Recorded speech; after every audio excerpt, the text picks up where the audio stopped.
humanities represent man's concern with man and with the human world. In that concern, there is no more important problem than the age-old one, which was first discussed systematically here, in Greece, more than 2,000 years ago.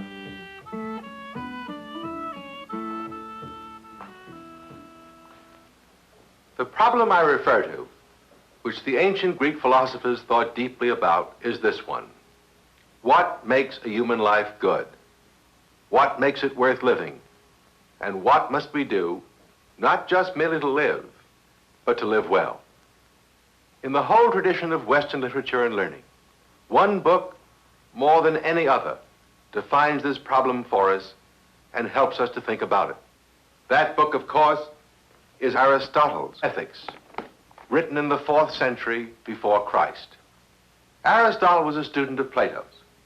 Plato had founded the Academy of Athens, which was the great university of ancient Greece. Aristotle studied and worked there for about 20 years. He was called by Plato the intellect of the school.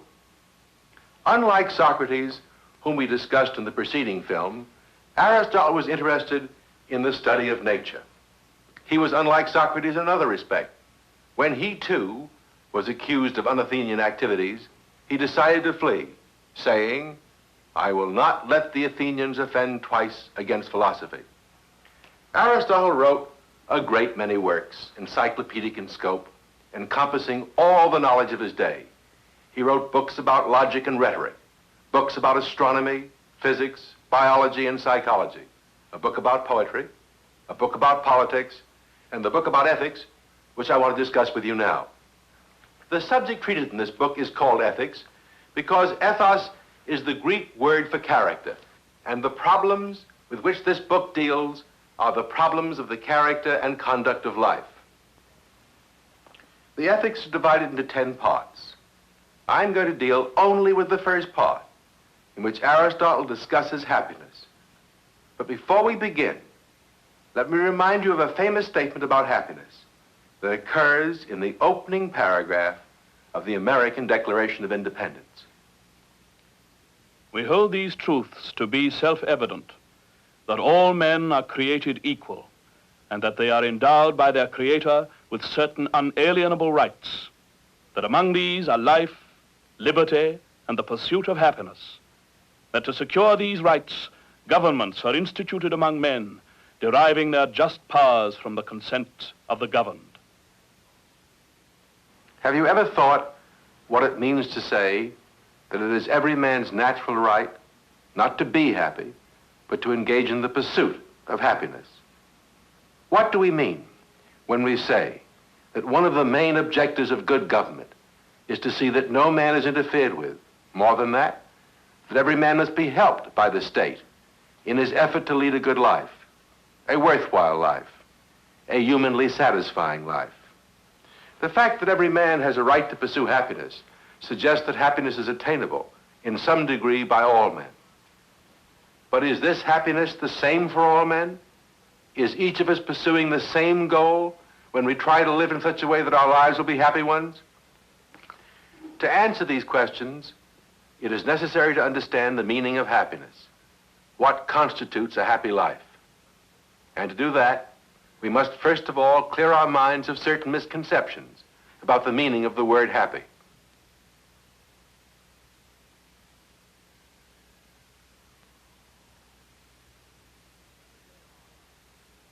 Every day of our lives, we use the word happy in a sense which means feeling good, having fun, having a good time, or somehow experiencing a lively pleasure or joy.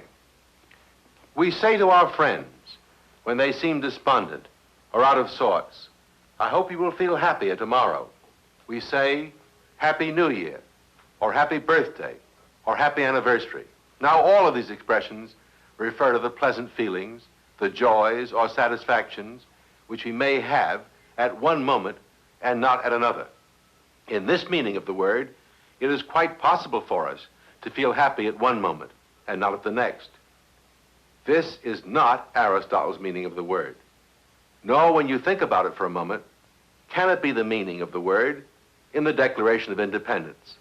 Thomas Jefferson and other signers of the Declaration had read Aristotle and Plato. This was part of their education. Both Aristotle and the Declaration use the word happiness in a sense which refers to the quality of a whole human life. What makes it good as a whole, in spite of the fact that we are not having fun or a good time every minute of it. To illustrate this point, let's turn to a film technique, the art of animation. A human life may involve many pleasures, joys,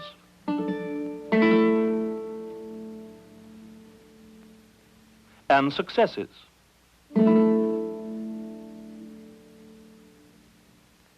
On the other hand, it may also involve many pains,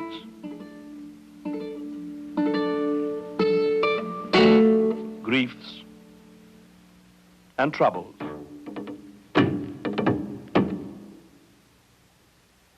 And still be a good life, a happy life. Happiness, in other words, is not made by the pleasures we have. Nor, for that matter, is happiness marred by the pains we suffer. Aristotle helps us to see this by two things he says about happiness. The first will shock you, perhaps. It shocked me the first time I read it many years ago. Aristotle tells us that children cannot be happy. Young people, he says, precisely because they are young, are not happy, nor for that matter unhappy. Here is what he says. A boy is not happy owing to his age. Boys who are called happy are being congratulated by reason of the hopes we have for them. For there is required not only complete virtue, but also a complete life, since many changes occur in life, and all manner of chances, and the most prosperous may fall into great misfortunes in old age. In other words, what Aristotle is saying is that what is required for happiness is a complete life, which obviously no young person has while he is still young. He makes the same point in another way. He refers to the story of Cresus and Solon, as told by the ancient Greek historian Herodotus. Cresus was king of Lydia and one of the richest and most powerful rulers of his day. Solon was one of the wisest men of Greece. Here is the story of their conversation. Solon set out upon his travels, in the course of which he came on a visit to Cresus at Sardis. Cresus received him as his guest and lodged him in the royal palace, and had his servants conduct him over his treasuries and show him all their greatness and magnificence. And when Solon had seen them all, Cresus said, "Stranger of Athens, I have heard much of your wisdom and of your travels through many lands. I'm curious, therefore, to ask you, whom of all the men that you have seen you consider the most happy?" This he asked because he thought himself the happiest of mortals. But Solon answered him without flattery. "Tell us of Athens, sire." Astonished at what he heard, Cresus demanded sharply, "And why do you consider Tellus the happiest of men?" To which the other replied, "First, because his country was flourishing in his days, and he himself had sons both beautiful and good, and he lived to see children born to each of them, and these children all grew up. And further, because after a life spent in what our people look upon as comfort, his end was glorious.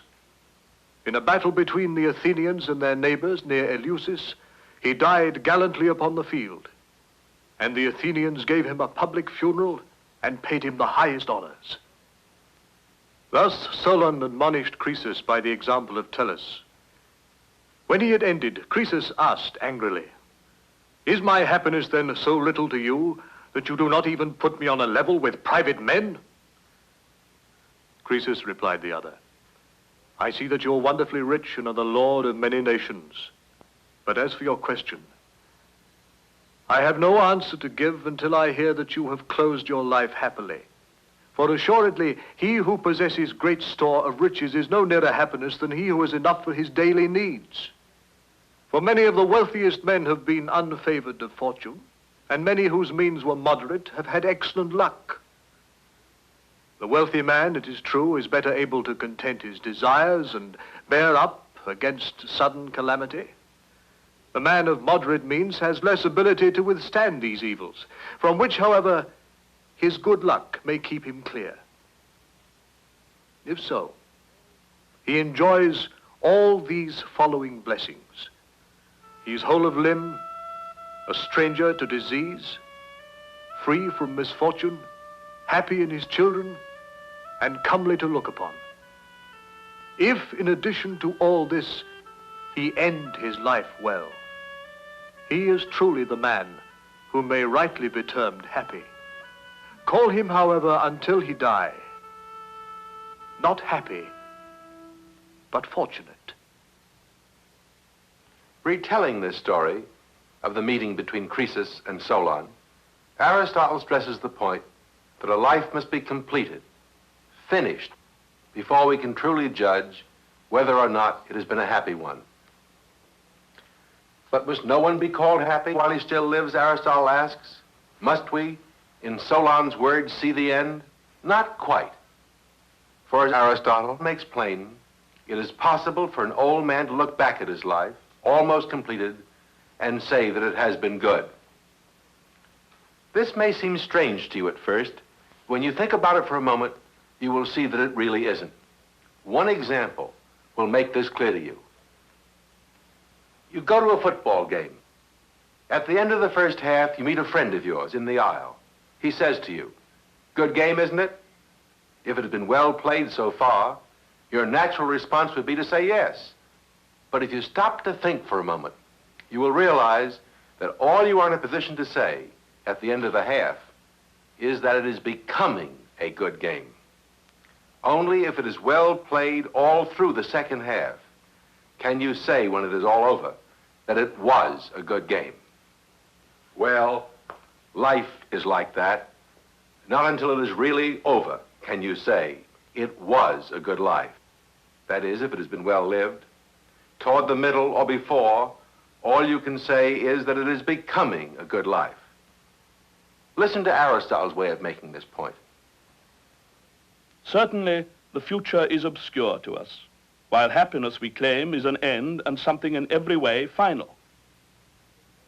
If so, we shall call happy those among living men in whom these conditions are and are to be fulfilled.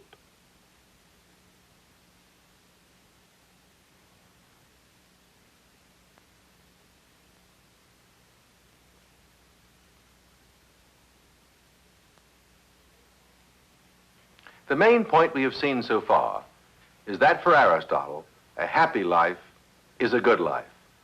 In other words, happiness is good. But other things are good too. Such things as health and wealth, knowledge and friendship, and a good moral character. We recognize all these things as good. All of us want them and would regret being deprived of them. How does happiness stand in relation to all these other goods? And how are they all related to happiness? Aristotle tells us a number of things which enable us to answer this question. He says, in the first place, that all men agree in speaking of happiness as the ultimate good, the highest good, the supreme good. We can understand what this means when we realize that happiness is that state of human well-being which leaves nothing more to be desired. Again, to illustrate this point, let's call upon our animation artist. A happy man, Aristotle would say, is the man who has everything he really needs.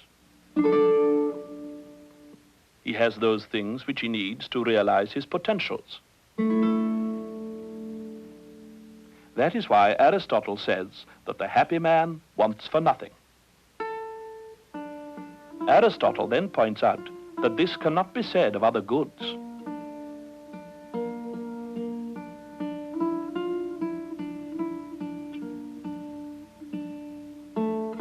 Thus a man may have health, but not sufficient wealth. Or he may have both wealth and health, but may lack friends.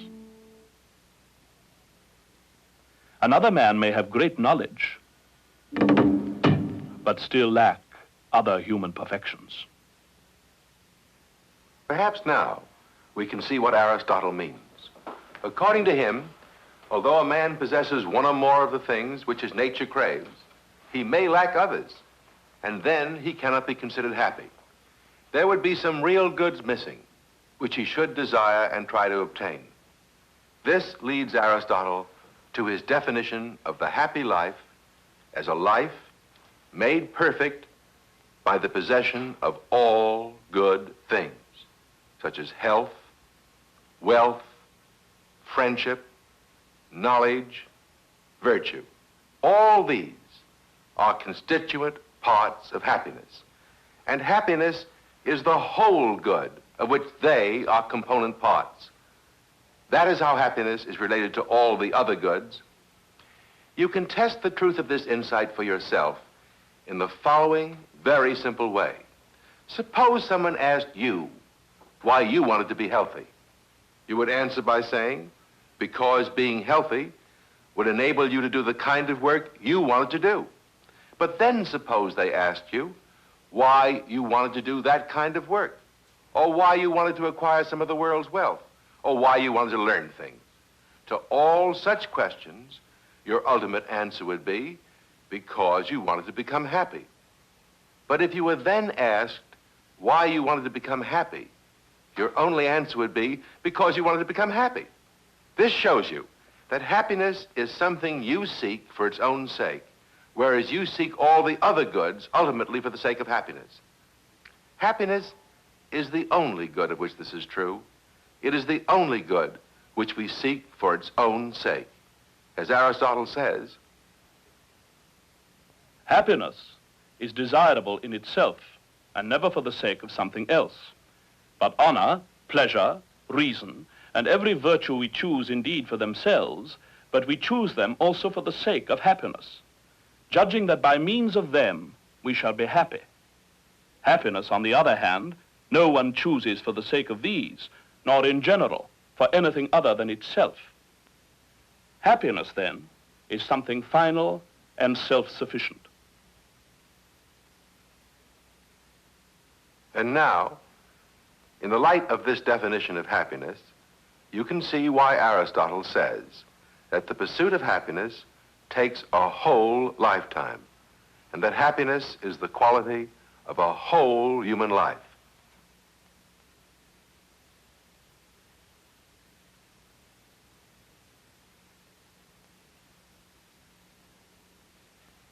I'm going to assume now that you've begun to understand what Aristotle means by happiness and why, in his view, its pursuit takes a whole lifetime. But you may still be wondering how one becomes happy in the course of one's life, what one has to do to engage effectively and successfully in the pursuit of happiness. Aristotle's answer to this question is very interesting. Let me tell you the answer first, and then try to explain it briefly. Aristotle tells us that the most important factor in the effort to achieve happiness is a good moral character, what he calls complete virtue. But a man must not only be virtuous, he must also act in accordance with virtue. And it is not enough to have one or a few virtues. He must be completely virtuous and live in accordance with complete virtue. Aristotle makes this point most emphatically. He is happy who lives in accordance with complete virtue and is sufficiently equipped with external goods, not for some chance period, but throughout a complete life. What does this mean? Remember, first of all, that happiness consists in accumulating, through the course of a whole lifetime, all the goods, health, wealth, knowledge, friends, etc., that are essential to the perfection of human nature and to the enrichment of human life. This requires us to make choices every day of our lives and carry out our choices in action. We must choose between this and that thing which we want, or between this and that course of action. We make a right choice whenever we choose the greater of two goods, or the lesser of two evils.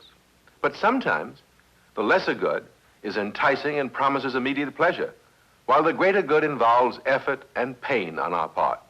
Let's take an example.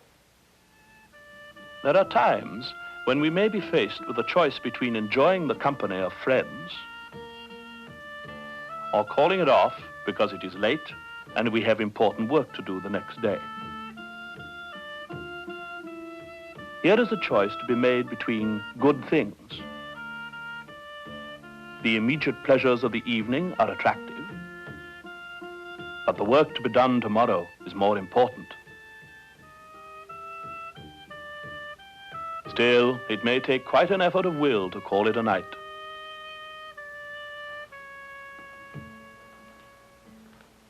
And so we see that having a good character consists in nothing more than being willing to suffer some immediate pains or being willing to give up some immediate pleasures for the sake of obtaining a greater good later on.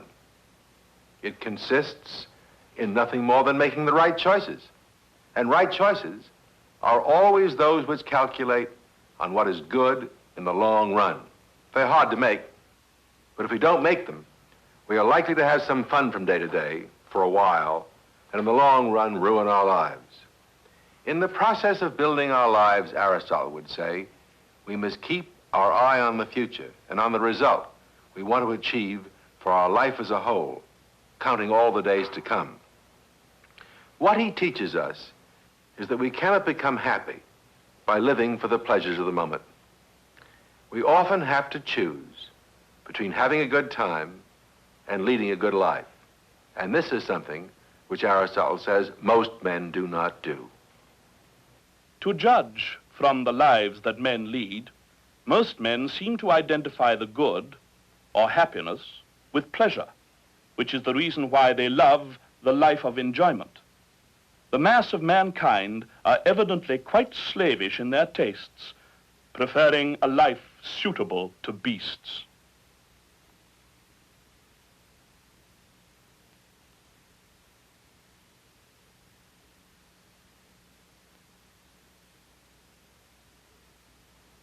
I would like to conclude this brief account of Aristotle's theory of happiness by mentioning 2 points which will help us to test our understanding of that theory.